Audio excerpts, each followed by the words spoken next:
April Wheaton's Draft Instructional Design Plan. Topic of Unit of Instruction. For my unit, I will be teaching students to evaluate the credibility of websites, since this is an area that many are weak in. Needs assessment. My potential learners will be 9th grade students who are familiar with the Internet, but who do not discriminate among sources and accept the first answer or site they get in a query.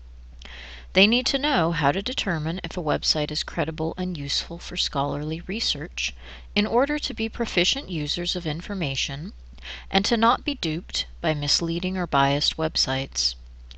We will need 2 or 3 50-minute class periods or 1 block class period for this lesson. There are many pre-existing materials to support this lesson, including checklists, slideshows, and web tutorials. The best person to teach this lesson would be the school's teacher librarian, me, because information literacy instruction is my job.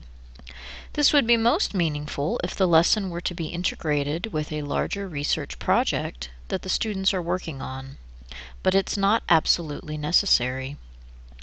Instructional Goals Statement.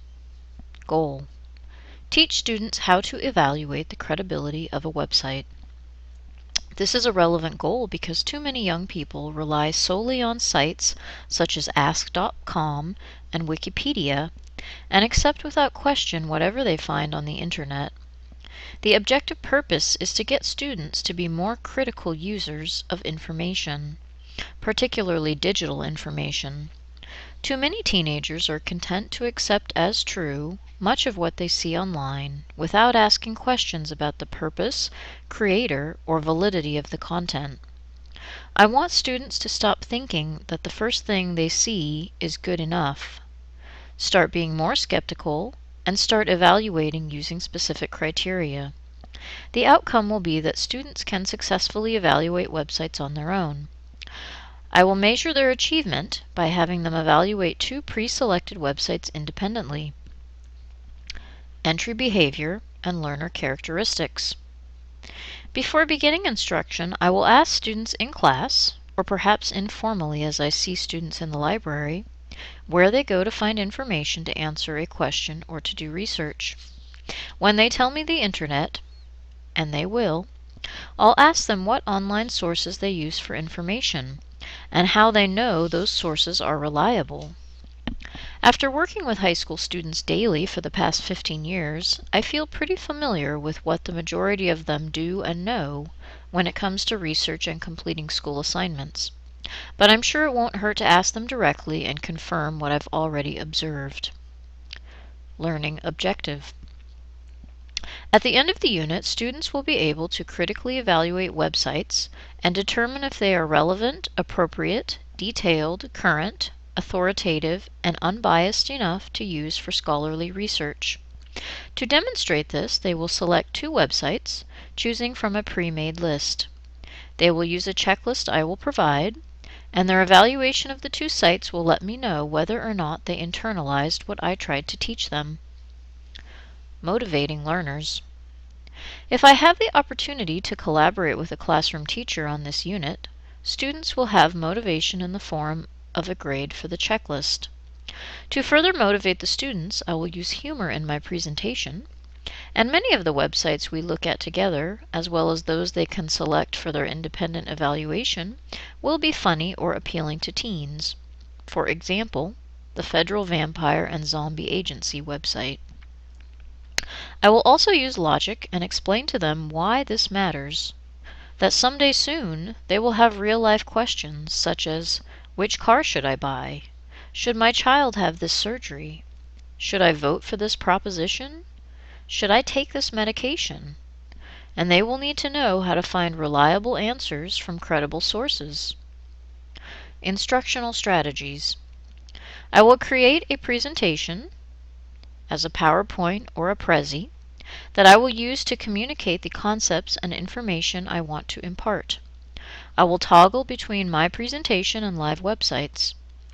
The instruction will be in person, most likely in the school library, but possibly in another teacher's classroom. and I will use either a projector and screen or an interactive whiteboard to display the information.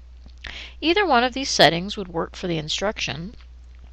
In the library, with an interactive whiteboard might be more ideal because the whiteboard lets the presenter stay front and center and allows for a more dynamic presentation. If that's not available, a presentation in a classroom using a projector and screen will also work just fine. Additionally, I will create a small note-taking sheet or graphic organizer on which students can jot down info during the presentation. Information presentation. I will use the aforementioned PowerPoint or Prezi presentation to teach students to evaluate the credibility of websites and employ critical thinking by using the RADCAB mnemonic device. I will teach students what elements to look for when evaluating a website and begin by explaining the RADCAB acronym, where R stands for relevancy, the first A for appropriateness, the D for detail, the C for currency, the second A for authority, and the B for bias. I will explain each of the RADCAB elements thoroughly and give examples. In particular, when I discuss credibility, I will demonstrate how and explain why to do a link check and to truncate the URL. I will display some hoax websites and we will practice checking for credibility as a whole group. When I go over bias, I will show 3 different websites on the same topic, in this case on the topic of guns, and look for different types of bias on each site. We will also discuss how different URLs give clues to the site's content.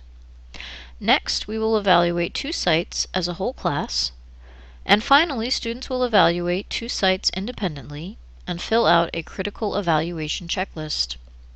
As I present the information, I will ask questions, add information, and toggle between the presentation and websites that show examples of the various concepts being taught. Learner participation. During the presentation, students will fill in a RADCAB bookmark, taking notes on the meanings of the acronym and writing down 1 to 3 questions to consider when evaluating websites using each of the 6 categories. Writing down the elements will help students remember them better than by just listening alone or than by giving them a handout. They will also answer questions posed by the instructor as they learn the concepts and look at example websites. Assessment. Learners will be assessed when they evaluate 2 websites independently using a checklist evaluation form provided by the teacher librarian. I will have students draw 2 websites out of a hat for evaluation. Students will be told that half of the websites are legitimate and half are hoaxes or are otherwise unreliable in some way. Upon completion, I will review the checklist the students turned in to see if learners have mastered the concepts. Assessment in this area will also be ongoing. As students use the library for both formal and informal research, the teacher librarian will surreptitiously assess their evaluation skills. When students work on research projects, the classroom teacher, and possibly the teacher librarian, will evaluate the sources the students are using. Follow-through activities. I will verify that the learning took place and is transferable by continuing to informally check in with students as they use the library, and more systematically by reviewing the concepts when teaching other aspects of the research process with classes working on specific assignments.